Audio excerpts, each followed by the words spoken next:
জেনা কত প্রকার? জেনা হচ্ছে দুই প্রকার। বলেন কত প্রকার? দুই প্রকার। এক নাম্বার হাকিকি জেনা, আর এটা হচ্ছে মাজাজি জেনা। হাকিকি জেনা যেটা হচ্ছে বাস্তব জেনা, যেটা একটা পুরুষ আর একটা মহিলা পরস্পর শরীর সম্পৃক্ত করে ফেলে নির্জনের মধ্যে। আরেকটা হচ্ছে রূপক অর্থে জেনা। রূপক অর্থে জেনা এটা হচ্ছে জেনা করার কিছু মাধ্যম, গুনাহ হয়ে যায় জেনা, কিন্তু মূলত শরীরের সাথে সম্পৃক্ত না। আগে আসেন এক নাম্বার জেনা, যেটা হাকিকি জেনা, বাস্তবিক জেনা। এটা তো আপনারা সবাই বুঝতেছেন যে বাস্তবিক জেনা কোনটা। সহজ কথায় নির্জনের মধ্যে একটা ছেলে একটা মেয়ে অবৈধভাবে দুজনের শরীর সম্পৃক্ত হয়ে যাওয়া, এটা হচ্ছে হাকিকি বাস্তবিক পক্ষে জেনা। আর মাজাজি জেনার কয়েকটা প্রকার রয়েছে, মোট 6টা রয়েছে, যেটা বুখারী শরীফের মধ্যে আসছে। মাজাজি জেনা অর্থাৎ রূপক অর্থে জেনা কি কি? রাসূলুল্লাহ সাল্লাল্লাহু আলাইহি ওয়াসাল্লাম বলেন, এক নাম্বার জিনাল আইনাইনিন নাজর। জিনাল আইনাইনিন নাজর, চোখের দ্বারা জিনা করা। আইনাইন, রাসূল দুইটা একাধিক দ্বিবাচক শব্দ রাসূল ব্যবহার করেছেন। আইনাইন এক বচন শব্দের হলো আইনুন, আর দুই বচন শব্দের হচ্ছে আইনাইন। রাসূল বলেছেন তোমাদের দুইটা চক্ষু দিয়েছে, অথবা এক চক্ষু। এই চোখের জেনা, চোখের জেনা আছে না নাই? আমি বলছি কোনটা, কিভাবে জেনা করে। রাসূলুল্লাহ এরপরে বলেন ওয়াজিনাতুল উযুনাইনিল ইসমা, দুই কান, এই দুই কান দ্বারা জেনা করে, দুই কানের জেনা। 3 নাম্বার ওয়াজিনাল লিসানি মানতিক, জবানের কথাবার্তার মাধ্যমে জেনা করে, জবানের কথাবার্তার মাধ্যমে জেনা করে। 4 নাম্বার ওয়াজিনাল ইয়াদুল লামস, হাত দ্বারা স্পর্শ করার দ্বারা জেনা করে, হাতের স্পর্শের দ্বারা জেনা হয়। 5 নাম্বার ওয়াজিনাল রাজুলাইনিল মাশিয়ুন, দুই পাও দ্বারা জেনা করে, অর্থাৎ জেনা করার উদ্দেশ্যে সে হাঁটছে, তার এই হাঁটাটা হচ্ছে দুই পায়ের জেনা। 3 নাম্বার ওয়াজিনাল কলব, এই কলবের দ্বারা জেনা করে, কলবের দ্বারা জেনা করা হয়। তাহলে আমরা জানলাম বাস্তবিক অর্থে জেনা হচ্ছে একটা, আর রূপক অর্থে জেনা করে কয় প্রকার বললাম? 6 প্রকার। রূপক অর্থে জেনা হলো 6 প্রকার। এবার আসেন সংক্ষিপ্তভাবে বলে দেই কোনটার উদাহরণ কি। 1 নাম্বার রাসূল বলেছেন দুই চোখ দ্বারা জেনা করা, দুই চোখ দ্বারা জেনা করা।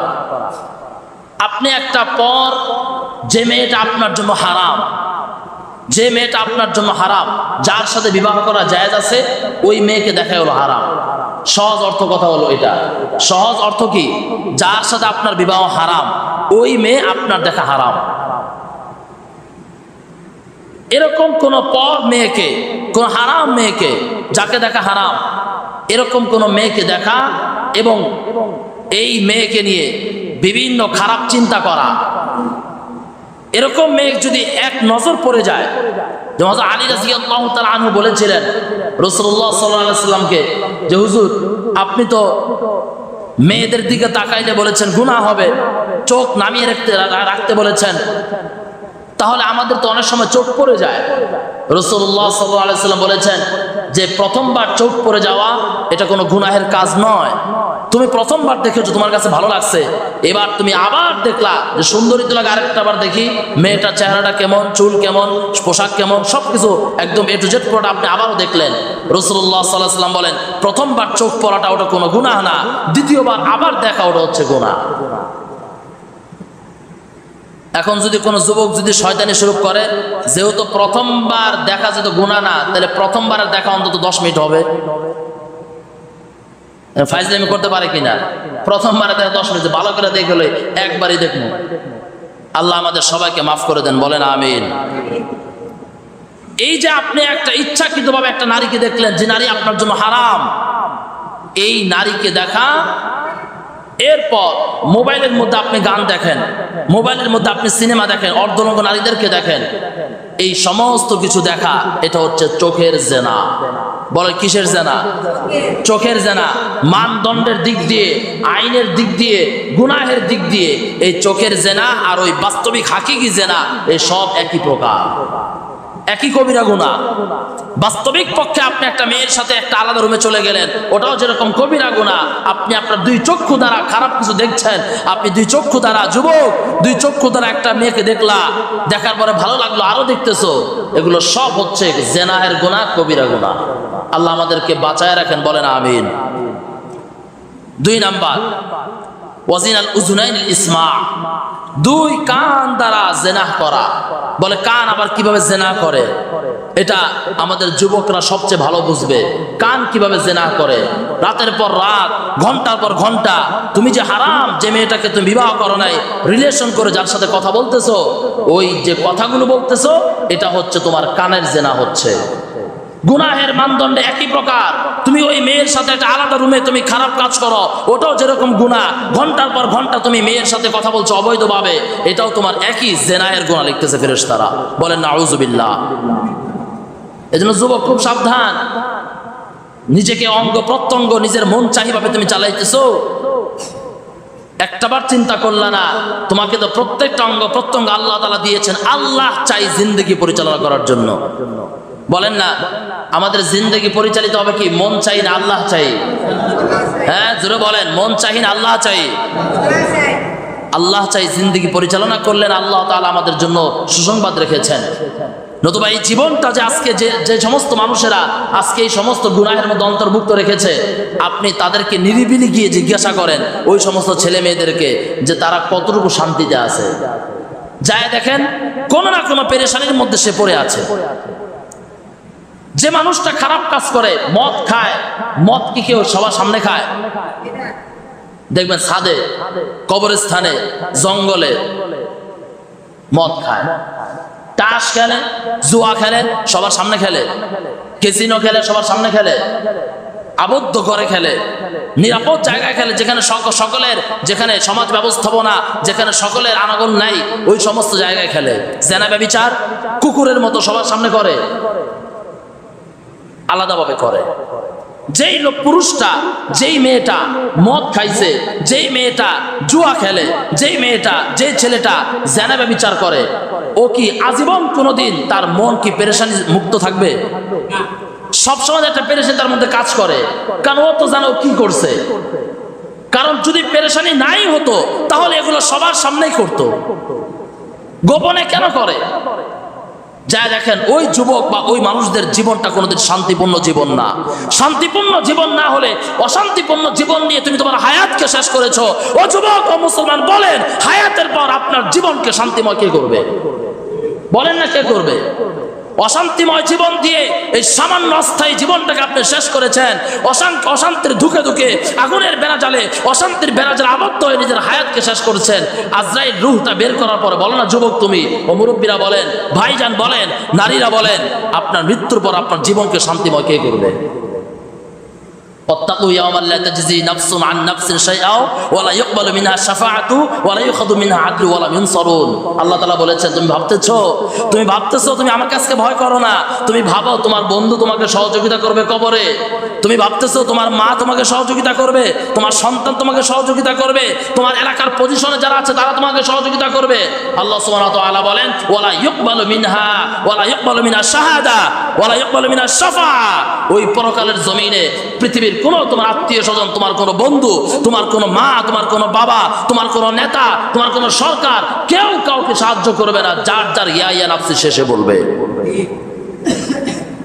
কেউ সাহায্য করবে না। স্পষ্ট আল্লাহর ঘোষণা, ওয়াত্তাকু ইয়াওমান লা তাজজি নাফসুন আন নাফসিন। একে অপরকে কেউ সাহায্য করবে না। এই জন্য গুনাহগুলো একটু বুঝে শুনে করা দরকার। এই কানের জেনা, এই কানের জেনা না করবো ইনশাআল্লাহ তাআলা। এই কানের জেনা বাদ দিয়ে দেই। যত মেয়ে লোকের সাথে আজকে আমরা কথা বলি, খারাপ খারাপ চিন্তা চেতনা নিয়ে কথা বলি, কানের জেনা হচ্ছে। গুনাহ একই প্রকারের গুনাহ। 3 নাম্বার, ওয়াসিনাল লিসানুল মানতিক, জবানের দ্বারা গুনাহ করা। একটা তো কান দ্বারা মোবাইলে শুনছি, মেয়েটা কি বলতেছে শুনছি না, এ তো কানের জেনা হচ্ছে। আর আমি যে বলতেছি কি দিয়ে বলতেছি? কি দিয়ে বলতেছি? জবান দিয়ে বলছি না, আমি তো বলতেছি জবান দিয়ে। তাহলে আমার এই জবানটা কিসের গুনাহ করলো? বলেন না, আমার এই জবান কিসের গুনাহ করলো? জেনাহের গুনাহ। কিসের গুনাহ? জেনাহের গুনাহ। আজকে আমরা এই যে আমি যে প্রকারগুলো বলতেছি এগুলো আজকে মুসলমানরা কিচ্ছু মনে করে না, কারণ আজকে আমরা জেনা কাকে বলে, জেনা কত প্রকার জানিও না। এখন ওই যে দেখেন না যে একজনে একটা মেয়ের সাথে খারাপ কাজ করে ধরা খাইছে, এবার তারা নিয়ে আমরা বিচারে বসি কিনা, কি বসি কিনা। কিন্তু আরেকটা ছেলে যে জবানদার আরেকটা মেয়ের সাথে খারাপ লাইনে খারাপ শুরুতে অবৈধভাবে প্রেম করে, ওটা কি সমাজে কোনো বিচার হয়? হ্যাঁ, কেন বিচার হয় না? কারণ আজকে আমরা ওটারে কিছুই মনে করি না, আর এটার মনে করি অপরাধ। আর আল্লাহর দৃষ্টিতে, রসুলের আদেশে দুটোটাই সমান গুনাহ, দুটোটাই সমান গুনাহ। কোরআনের আইন শাসন করেন, আপনি কোরআনের বিধান দেশের মধ্যে পরিচালনা করেন, দেখবেন যে কান দ্বারা শুনছে, জবান দ্বারা বলছে, চোখ দ্বারা দেখছে, এগুলো ধরা খাইলে একই প্রকারের শাস্তি। জবানের গুনাহ করি আমরা, কবিরা গুনাহ, এটাও কবিরা গুনাহ। জবানের দ্বারা আজকে বলছি, জবানকে আল্লাহর দেওয়া নিয়ামত মনে করি নাই। ভাই ভাই দুই পায়ে ধরে বলি, একটা কিছু একটাবার ভাবেন না আপনি, আপনার যে দুইটা ঠোঁট আছে, এই পৃথিবীর জমিনে যারা কথা বলতে পারে না তাদের কি দুইটা ঠোঁট নাই? নাই ভাই, কি আব্বা জান্নার কথা বলেন না কেন? নাই।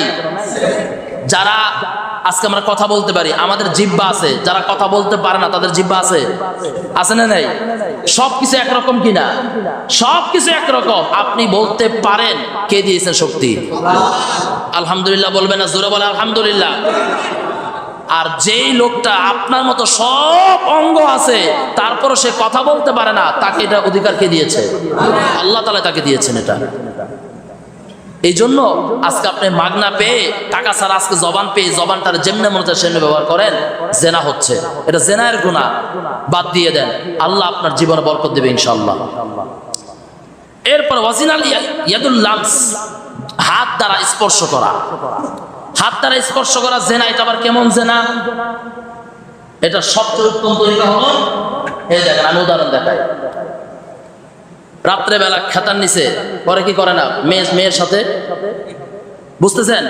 পরে কি করে না করে, একটা পর পুরুষ একটা পর মেয়ের সাথে, একটা পর মেয়ে একটা পর ছেলের সাথে রাত্রেবেলা করে, ঠিক কিনা?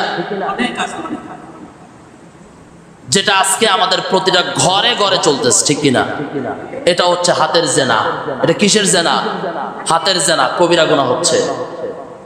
হাত দ্বারা আপনি চিঠি পড়তেছেন, আপনার গার্লফ্রেন্ড আপনাকে চিঠি পাঠাইছে, এবার আপনি হাত দ্বারা চিঠি খুলছেন, এবার চিঠি খুলে আপনি এবার চিঠি পড়তেছেন, আপনার হাতের গুনাহ হচ্ছে, হাতের গুনাহ হচ্ছে। রাসূলুল্লাহ সাল্লাল্লাহু আলাইহি ওয়াসাল্লাম বলেন এগুলো সব কবিরা গুনাহ।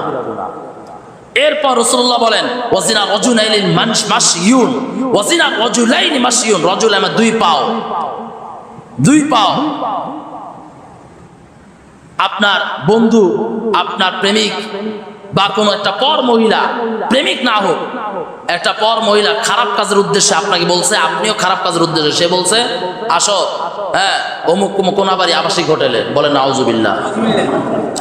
এবার আপনিও যাচ্ছেন দাওয়াত পেয়ে, বা আপনার বন্ধু আপনার প্রেমিক বলছে আসো বোটানিক্যাল গার্ডেন, নন্দন পার্ক, হ্যাঁ আছে না এরকম, বড়ই বাড়ি, কত জায়গা এরকম আছে। রেল লাইনও এখন আমাদের অনেক বড় পার্ক হয়ে গেছে, আমাদের রেল স্টেশন অনেক বড় পার্ক হয়ে গেছে এখন। এটা আমাদের জন্য বড় একটা গর্বের কারণ কিনা বলেন? শুক্রবার দিন তো হাঁটাই যায় না, এত সুন্দর পার্ক হয়ে গেছে আমাদের রেল লাইন, রেল স্টেশন। আল্লাহ তাআলা তার জমিনকে পবিত্র করে দেন, বলেন আমিন। আপনাকে ডাকছে, ফোন দিছে আসো আমরা একটু ঘুরতে যাব। এবার আপনি গেছেন পাও দিয়ে, হাঁটতে হাঁটতে। পাওটাকে দিছে কে? পাওটাকে দিছে আল্লাহ দিছে। আল্লাহর দেওয়া পাও দিয়ে আপনি জেনা করার উদ্দেশ্যে যাচ্ছেন। কিসের জেনা হচ্ছে? জোরে বলেন কিসের জেনা হচ্ছে? বুখারী শরীফে স্পষ্ট রয়েছে, যুবক যদি বিশ্বাস না হয় আসো আমার কাছে, বুখারী শরীফ খোলো, পৃথিবীর সর্বশ্রেষ্ঠ কোরআনের পরে যার যে কিতাব অবস্থান বুখারী, আর রাসূলুল্লাহ বলেছেন পায়ের জেনা হচ্ছে।